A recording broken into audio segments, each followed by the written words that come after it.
Thank you, Mr. President. I rise today to oppose this rush to confirm David Bernhardt to serve as the 53rd Secretary of Interior.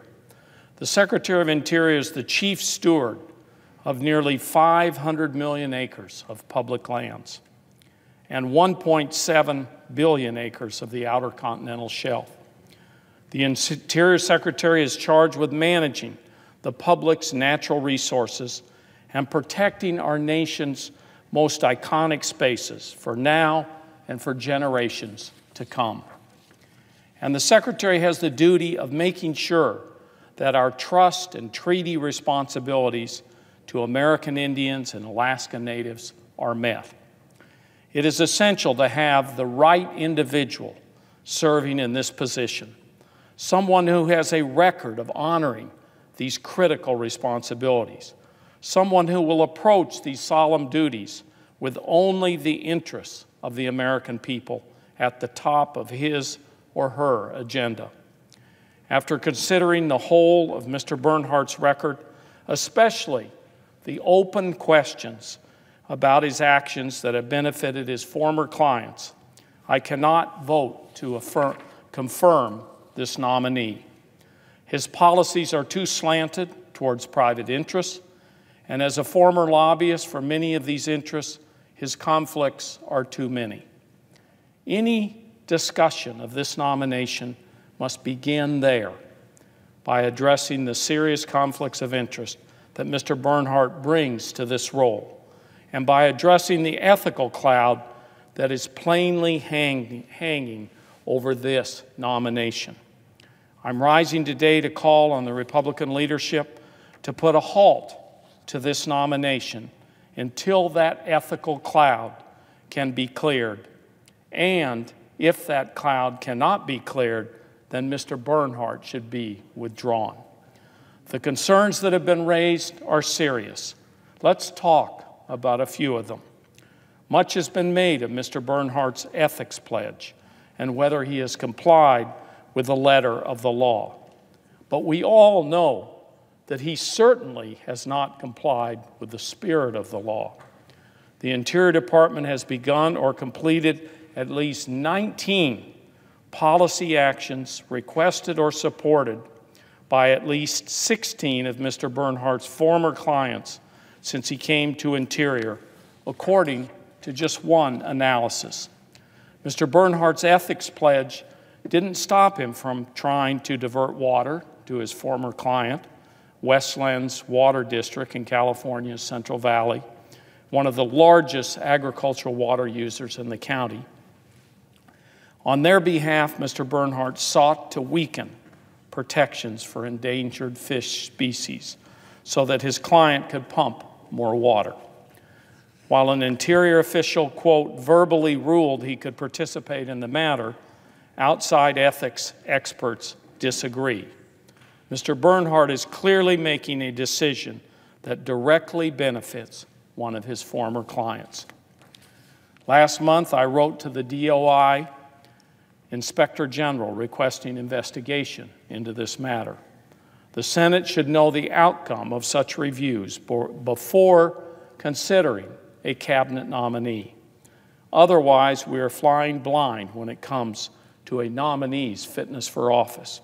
Just last week, it came to light that Mr. Bernhardt continued to work with Westlands after he filed notice that he was no longer lobbying on its behalf. He filed his notice on November 2016, but invoices from Mr. Bernhardt's firm show that he worked with his client all the way up to his nomination for Deputy Secretary. A spokeswoman claims the work was not technically lobbying, but the fact is, Mr. Bernhardt's actions are benefiting his former clients. Westlands is getting the relief from the Endangered Species Act that they have sought for years. Once again, we need to know the full truth before we can vote on a nominee of such consequence. Americans deserve to have confidence in the impartiality of public officials. But how can they when the Trump administration has become a revolving door of lobbyists and industry advocates. As an attorney and lobbyist, Mr. Bernhardt built a profitable career trying to open public lands for development for his clients. And he spent years attacking the foundation of the Endangered Species Act. And the problem is, since assuming his role as Deputy Secretary, he has continued to advocate for policies that benefit these same special interests. He helped open millions of acres of public lands to oil and gas drilling while looking to limit public input, and helped gut protections that would mitigate the environmental harm of such development. He has tried to manipulate and bury the science of toxic pesticides that threaten endangered species. He has largely ignored the science of climate change. None of this is a personal attack on the Deputy Secretary, but we simply should not install private industry's representatives to run the Department of Interior. Because when we do, the American people pay the price. Just look at the policy outcomes. Climate change, for instance, is an existential issue, the most pressing issue facing our planet. The Department of Interior oversees 20% of the lands in our nation.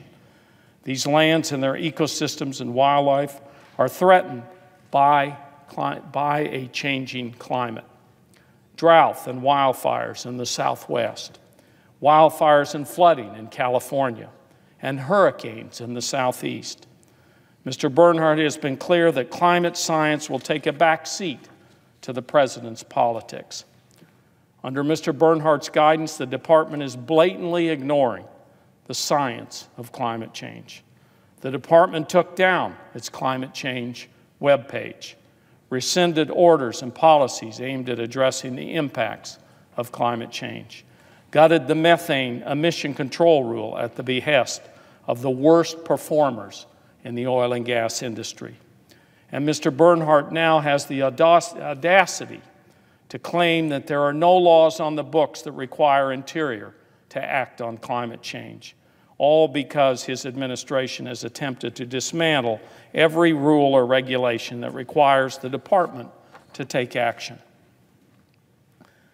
Very concerning is Mr. Bernhardt's role as the Trump administration's architect of opening public lands for unfettered energy development. In the last 2 years, Interior has auctioned off more than 16.8 million acres of public land for oil and gas drilling. In the first quarter of 2019, nearly 2.3 million more acres were put on the auction block. That includes potential lease sales within striking distance of the Chaco Culture National Historic Park, a UNESCO World Heritage Site sacred to the tribes.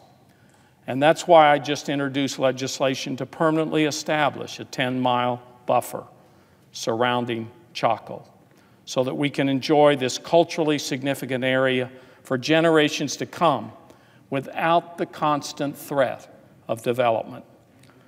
The Department has tried to open up nearly all coastal waters for offshore drilling and is speeding towards selling leases to drill in the coastal plain of the Arctic National Wildlife Refuge, home to Native American tribes and an area that supports a diversity of wildlife in a wild and untamed setting unlike any other on this planet.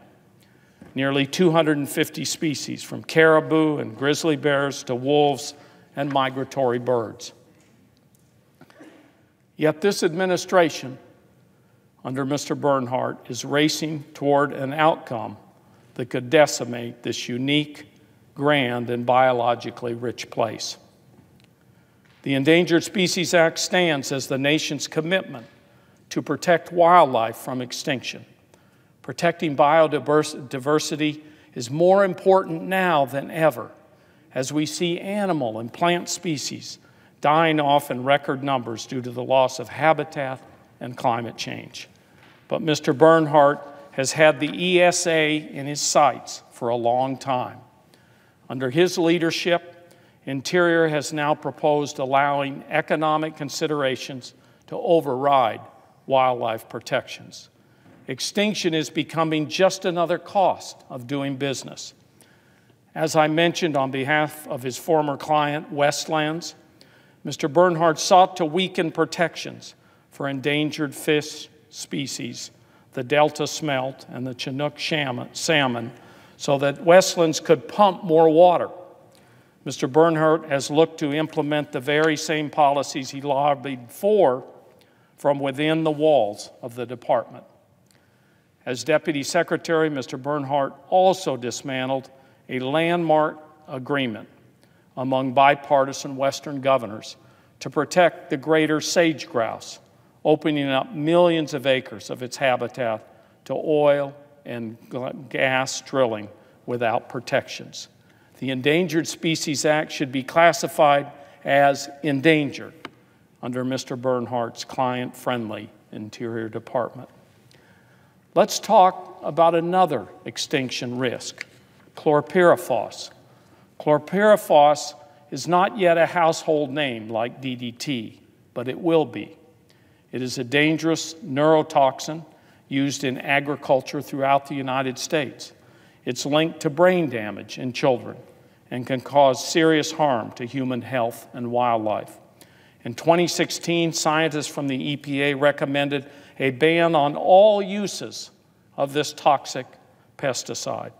One of Scott Pruitt's first actions as EPA administrator was to rescind that proposed ban. And one of Mr. Bernhardt's early actions as Deputy Secretary was to bury a scientific study concluding that chlorpyrifos and another pesticide could, quote, jeopardize the continued existence of more than 1,200 endangered birds, fish, and other animals and plants.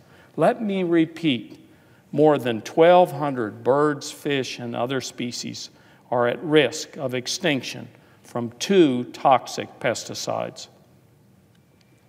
Mr. Bernhardt reportedly ordered the staff to go back to the drawing board to block the release of this report. I've been working to get chlorpyrifos off the market with legislation, and the federal courts have ordered EPA to move forward with the ban. There's no good reason chlorpyrifos is still in use, except that it's manufactured by a powerful Dow DuPont company. Mr. Bernhardt's withdrawal of the scientific study serves Big Chemical's interests, not the public's. One of the most egregious anti-conservation actions of this administration is the unprecedented attacks on the Antiquities Act, which has stood since President Theodore Roosevelt. The president reduced Bears Ears National Monument by 85% and Grand Staircase Escalante by over 45%, the largest rollback of protections for our collective federal lands in history, and an unlawful presidential action, in my view. Each of these monuments is home to ruggedly beautiful lands that are at risk. The Bears Ears designation was the result of many years of hard work and collaboration by 5 tribes that trace their ancestry to this remarkable area. Now the department is pushing to open up the land outside their boundaries for coal and mineral mining corporations. Last month, I led 16 Democratic senators in a letter to Mr. Bernhardt seeking his commitment to leave existing boundaries of other national monuments intact. So far, we have received no assurance from Mr. Bernhardt that any other monuments won't meet the same fate as Bears Ears and Grand Staircase. The pattern is clear, from the Arctic Refuge to California's Central Valley, from the Atlantic coast to Bears Ears, Mr. Bernhardt's Interior Department places profits over people. The American public deserves an Interior Secretary they can trust to look out for their interests, protecting public land, species, the air, and the water. But Mr. Bernhardt has not demonstrated he has the necessary independence from his former clients. He has made them very happy. but he's shut out scientists, Native Americans, conservationists, and the American people. He's tangled with conflicts. The Senate should stop the rush to confirm Deputy Secretary Bernhardt while these fundamental ethics and conflicts of interest questions are under review. If we move forward, Mr. President, I will vote no on this nomination. But before I conclude, I'd like to offer one final point. I've made my concerns with Mr. Bernhardt clear, but if Mr. Bernhardt is confirmed, one of his most important duties will be honoring our trust responsibility to Native Americans. On this count, I hope he will do better than what the Trump Interior Department has shown us so far. As the Vice Chair of the Senate Committee on Indian Affairs, I want to ensure that the department respects tribe sovereignty and self-determination and engages in meaningful consultation with tribes. The Trump administration's record with tribes and Native communities is, to put it lightly, lacking. The tribes in New Mexico do not believe they are being properly consulted as leasing pushes ahead close to Chaco Canyon. And for 3 years running, the administration has proposed budgets that would significantly cut BIA and BIE funding. Those are education budgets and budgets that help Native Americans on their reservations. Congress has historically worked across party lines on Native issues, and Congress rejected the administration's proposed cuts for fiscal years 2018 and 2019, and I fully expect it to do so again on 2020. If confirmed, I'd like to see Mr. Bernhardt follow suit and commit to do better on tribal issues, commit to meet with tribal leaders to understand their priorities, demonstrate in action that he respects tribal sovereignty, and that he commits the agency to consult with tribes whenever their interests are affected. With that, Mr. President, I would note the absence of a quorum.